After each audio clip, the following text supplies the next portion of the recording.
জুলাই অভ্যুত্থানের দ্বিতীয় বার্ষিকী উপলক্ষে বায়তুল মুকাররম দক্ষিণ গেটে 11 দলীয় অক্ষ আয়োজিত আজকের এই গণসমাবেশের সম্মানিত সভাপতি, বাংলাদেশ খেলাফত মজলিসের সংগ্রামী আমির শায়খুল হাদিস আল্লামা মামুনুল হক, মঞ্চে বসা 71-এর রণাঙ্গনের বীর মুক্তিযোদ্ধা, লিবারেল ডেমোক্রেটিক পার্টির সম্মানিত চেয়ারম্যান জনাব ডক্টর কর্নেল অলি আহমদ বীর বিক্রম সহ 11 দলের সম্মানিত জাতীয় শীর্ষ নেতৃবৃন্দ, সম্মানিত দেশবাসী, ঢাকাবাসী এবং সাংবাদিক বন্ধুগণ, আমি গভীর শ্রদ্ধায়, ভালোবাসায়, মমতায় এবং দায় নিয়ে তাদেরকে স্মরণ করছি যাদের বদৌলতে আজকে এখানে দাঁড়িয়ে কথা বলার সুযোগ পাচ্ছি। 2006 সালের 28 অক্টোবর থেকে শুরু করে 24 সালের 5 আগস্ট পর্যন্ত যারা জীবন দিয়েছেন, লড়াই করেছেন, আহত হয়েছেন, পঙ্গু হয়েছেন, আয়নাগরের সঙ্গী হয়েছেন, জেলে গিয়েছেন, মামলা খেয়েছেন, দেশ ছেড়ে অনেক জায়গায় চলে যেতে বাধ্য হয়েছেন, আমি তাদের সকলের ত্যাগকে গভীর শ্রদ্ধার সাথে স্মরণ করছি। জীবন দেওয়া সকলের জন্য মহান প্রভুর দরবারে শাহাদাত কামনা করছি। এ জীবন পার্টিকুলার কোনো দল দেয়নি, দল মতের ঊর্ধ্বে উঠে সমগ্র জনগণকে এই ত্যাগ স্বীকার করতে হয়েছিল। বিশেষভাবে 28 অক্টোবরের নৃশংস লগিবৈঠার হত্যাকাণ্ড, 2009 সালে পিলখানায় 25 এবং 26 ফেব্রুয়ারি নারকীয় হত্যাকাণ্ড, পিলখানার এই হত্যাকাণ্ডে আমরা 57 জন কমিটেড দেশপ্রেমিক সেনা অফিসারকে এবং তাদের পরিবারের সদস্যদেরকে আমরা হারিয়েছি। এরপরেই বাংলাদেশ জামাতে ইসলামের উপর ক্র্যাকডাউন করা হয়েছিল, মিথ্যা মামলায় ফাঁসিয়ে আমাদের এক এক করে 11 জন শীর্ষ নেতাকে হত্যা করা হয়েছে। এই বিচারিক হত্যাকাণ্ডে দুনিয়া থেকে যারা বিদায় নিয়েছে তাদের সকলের জন্য এই পিলখানা 28 অক্টোবর এবং পুরা 15.5 বছর জুড়ে যাদেরকে খুন করেছে ফ্যাসিবাদী সরকার, মহান আল্লাহর দরবারে তাদের জন্য, এই সমস্ত নিহত মানুষগুলোর জন্য আমি শাহাদত কামনা করছি। সম্মানিত ভাইয়েরা, বিশেষ করে জুলাইয়ের 1 তারিখ থেকে 24 সালে যেই আন্দোলন দানা বেঁধে উঠেছিল, অকুণ্ঠ চিত্তে আমিও স্বীকার করতে চাই এই আন্দোলন প্রথাগত কোনো রাজনৈতিক দলের নেতৃত্বে গড়ে উঠে নাই। এই আন্দোলন গড়ে উঠেছিল ছাত্র তরুণ সমাজের নেতৃত্বে। তাদেরকে স্যালিউট জানাই। 15.5 বছরে দফায় দফায় আন্দোলন করেছি, জীবন দিয়েছি, জেলে গিয়েছি, ফাঁসির কাষ্ঠে দাঁড়িয়েছি, কিন্তু ফ্যাসিবাদকে আমরা তাড়াতে পারি নাই। জুলাইয়ের আন্দোলনের মধ্য দিয়ে যখন সারা দেশবাসী একাকার হয়ে গেল, তখনই ফ্যাসিবাদ দুপুরের খাবার ফেলে দিয়ে পালিয়ে যেতে বাধ্য হলো। এর আগে তো আর পালিয়ে যায়নি। সুতরাং এই ক্রেডিট জনগণের, নেতৃত্বের ক্রেডিট আমাদের তরুণ সমাজের। এইটা নিয়ে কেউ টানাটানি করুক, তা আমরা পছন্দ করি না। এই আন্দোলনের কোনো মাস্টার মাইন্ড, একক মাস্টার মাইন্ড কাউকে স্বীকার করি না। এই আন্দোলনের মাস্টার মাইন্ড 18 কোটি নির্যাতিত মানুষ। সংগ্রামী বন্ধুগণ, অনেকেই ক্রেডিট দাবি করছেন, কখনো মাস্টার মাইন্ড, কখনো আবার জুলাই শহীদদেরকে ভাগ বাটোয়ারা করছেন। আমি এগুলোর নিন্দা জানাই। শহীদদেরকে নিয়ে রাজনৈতিক রং দেওয়ার চেষ্টা করবেন না। যদি রাজনৈতিক দলের ডাকে সাড়া দেওয়ার হতো তারা আগেই দিত, তারা আগে সাড়া দেয় নাই। জীবন দেওয়ার জন্য রাস্তায় নেমেছিল তরুণদের ডাকে। তারা জাতির সম্পদ, তারা কোনো দলের সম্পদ হতে পারে না। তাদের নিয়ে কোনো রাজনীতি হোক, এটা আমরা পছন্দ করি না। আহত পঙ্গু হয়ে যারা এখনো কাতরাচ্ছে, শরীরে অসংখ্য বুলেট পিলেট নিয়ে রাতে একটুখানি ঘুমাতে পারে না, স্বাভাবিক জীবনযাপন করতে পারে না, চলাফেরা করতে পারে না, এখনো এলিজাবেথের সেই মেটালিক কেস নিয়ে তাদেরকে হাঁটতে হয়, এখনো ব্যাংককের হাসপাতালে বিছানায় পড়ে আছে, এখনো ঘরে ঘরে সেই পঙ্গু যোদ্ধারা কাতরাচ্ছে, তাদের দিকে নজর দেওয়ার ফুসরত এই সরকারের হচ্ছে না। আমরা স্পষ্টভাবে বলতে চাই, যাদের কারণে জাতি নাজাত পেয়েছে তাদেরকে অবশ্যই সম্মান দিতে হবে।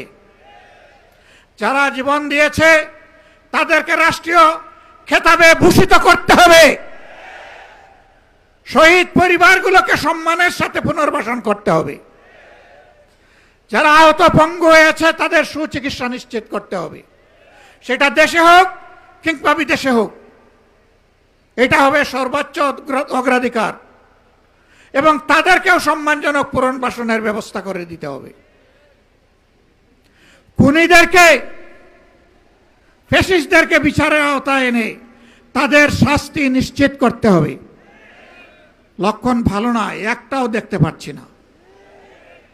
সব যেন চূড়াবালিতে হারিয়ে যাচ্ছে। কার সাথে আতাত করে জাতির এই দাবিগুলোকে উপেক্ষা করা হচ্ছে আমরা জানতে চাই। এ জবাব প্রধানমন্ত্রীকে দিতে হবে, কারণ এর আগে, নির্বাচনের আগে তিনিও তো এই দাবিগুলো করেছিলেন। এখন কেন সেগুলো হারিয়ে যাচ্ছে? প্রিয় দেশবাসী, এইখানে মুজিবুর রহমান ভূঁইয়া মঞ্জু বলে গেছেন যে যমজ মায়ের দুই সন্তানের মতো একদিনে দুটি বুট হয়েছে, একই চেহারার, 2 মিনিট আগে আর পরে সিল পড়েছে। এখন এক সন্তানকে মা তার সন্তান হিসাবে ধারণ করে আরেকজনকে অগ্রাহ্য করে, এমন কোনো মাকে দুনিয়ায় খুঁজে পাওয়া যাবে? তাহলে এখন যারা ক্ষমতায় আছেন তারা এই আচরণ করছেন কেন? এটা জাতির সাথে সুস্পষ্টভাবে প্রতারণা, এবং তারা সংসদে দাঁড়িয়ে এটা স্বীকার করে নিয়েছেন। স্বীকার করে নেওয়ার জন্য ধন্যবাদ। মনে রাখবেন, এই স্বীকারোক্তির মাধ্যমে আপনারা প্রতারক হিসাবে জাতির সামনে নিজেদের নাম রেজিস্ট্রেশন করে নিয়েছে। আপনারা দুঃখবাজ। এই জন্য এই সরকারের অনেককে দেখলে এখন জুলাই যোদ্ধারা আওয়াজ তোলে, ভুয়া ভুয়া।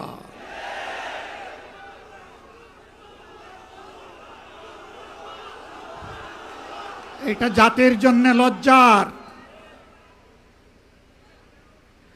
ফ্যাসিবাদী আমলে আপনারাও মজলুম ছিলেন। ফ্যাসিবাদীরা যে সমস্ত জুলুম করেছে, অপকর্ম করেছে, এই 5 মাসে আপনারা সবগুলার রেপ্লিকা, ফটোকপি আপনারা আমাদেরকে দেখিয়ে দিয়েছেন। ফ্যাসিবাদী আচরণ করবেন, আর জনগণ ফ্যাসিবাদী বললে আপনারা আবার রাগ করবেন। একটা রিলস মাঝে মাঝে দেখা যায়, কি রাগ করলেন শোনা।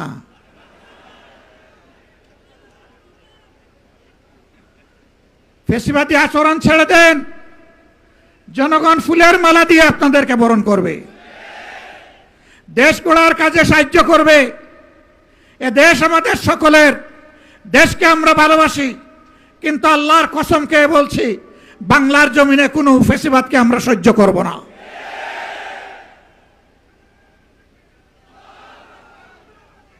আমাদের গণভোটের গণরায় মেনে নেন। 70% মানুষের রায়কে অপমান করবেন না, অপমান করে বাঁচার পথ খুঁজে পাবেন না। জনগণের রায়কে যারাই অপমান করেছে তাদেরকে অপমানজনকভাবে পালাতে হয়েছে।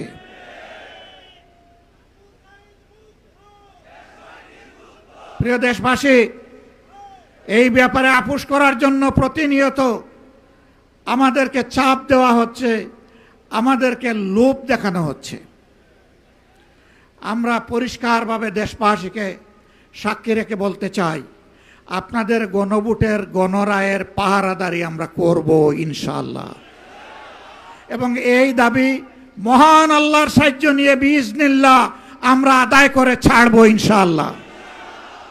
এই দাবি আমরা পরিত্যক্ত ঘোষণা করব না, কোনো কিছুর বিনিময়ে না, জীবনের বিনিময়ে হলেও এই দাবি আদায় হবে ইনশাআল্লাহ। আপনারা ঐক্যবদ্ধ আছেন? থাকবেন? লড়তে রাজি আছেন? দাকিরিস কোনটা হেলমেট সবগুলাকে বুড়ি আঙ্গুল দেখানোর জন্য প্রস্তুত আছেন?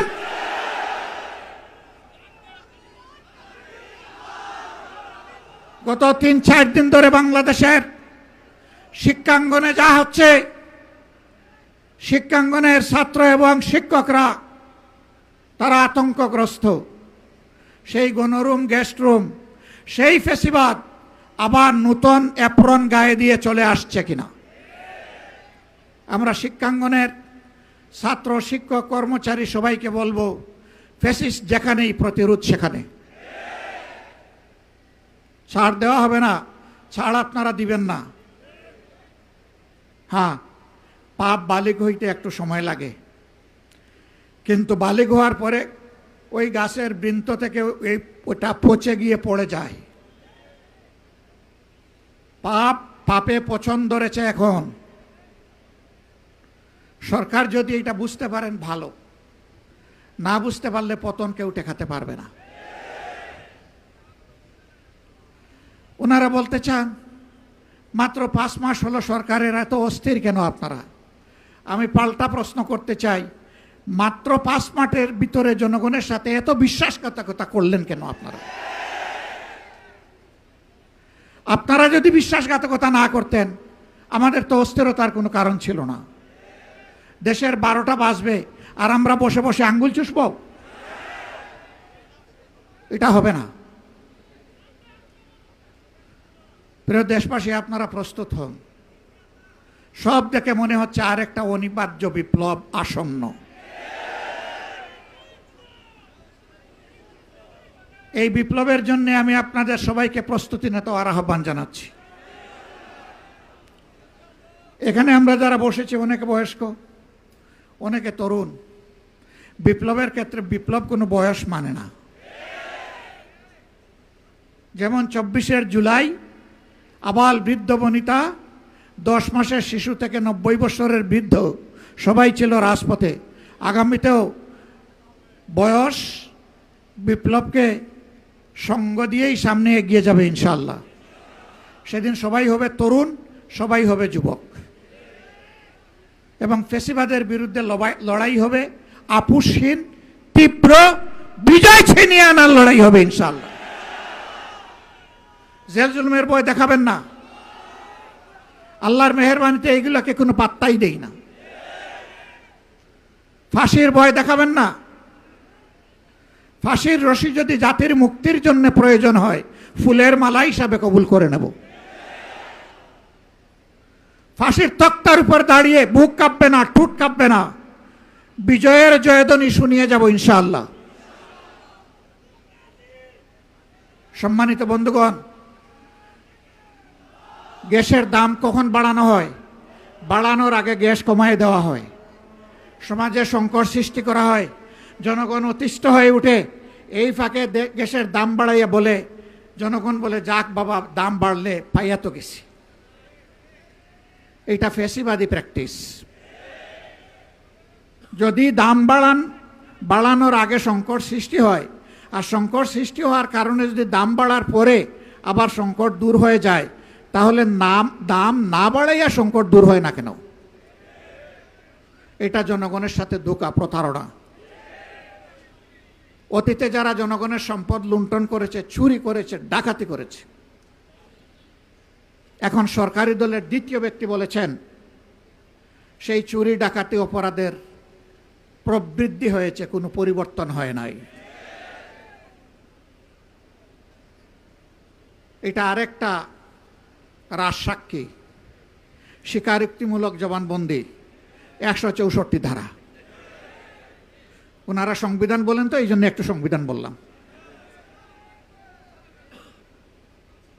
আসুন আমরা প্রতিজ্ঞা করি, জনগণের দুর্ভোগ যেখানে, সন্ত্রাস যেখানে, ফেসিবাদ যেখানে, জনগণের অধিকার হরণ যেখানে, সেখানেই আমরা অগ্নিগিরি হয়ে জ্বলে উঠব ইনশাআল্লাহ। কোনো বাধা মানব না, কোনো বাধা মানব না ইনশাআল্লাহ, কোনো বাধা মানব না। আমাদের বিশ্বাস মহান আল্লাহ তাআলার উপরে। জমিনের কোনো শক্তিকে আমরা পরোয়া করি না। কোনো আধিপত্যবাদের কাছে বাংলাদেশ আর মাথা নত করবে না। কোনো শাসক গোষ্ঠী যদি মাথা নত করে, জনগণ তাদেরকে সমুচিত শিক্ষা দেবে। এগিয়ে যাক প্রিয় বাংলাদেশ, একটা নিষ্কলুষ ফেসিবাদ মুক্ত মানবিক ন্যায় এবং ইনসাফের ভিত্তির উপর একটি সম্মানের বাংলাদেশ, মাথা উঁচু করে দাঁড়ানো বাংলাদেশ দেখতে চাই। এ লড়াই চলবে ততক্ষণ পর্যন্ত যতক্ষণ পর্যন্ত এই প্রত্যাশা আমাদের পূরণ না হবে। সবাইকে ধন্যবাদ। কষ্ট করে আপনারা এসেছেন। কষ্ট কেবল শুরু, শেষ হয়নি। লড়াই কেবল শুরু, শেষ হয়নি। আগামীকাল জনদুর্ভোগ নিয়ে এই কাছেই মুক্তাঙ্গনে আপনাদের সকলের দাওয়াত। আগামীকাল আবার দেখা হবে ইনশাআল্লাহ। আল্লাহ হাফেজ। বাংলাদেশ জিন্দাবাদ। 11 দলীয় ঐক্য জিন্দাবাদ। আসসালামু আলাইকুম ওয়া রাহমাতুল্লাহি ওয়া বারাকাতুহু।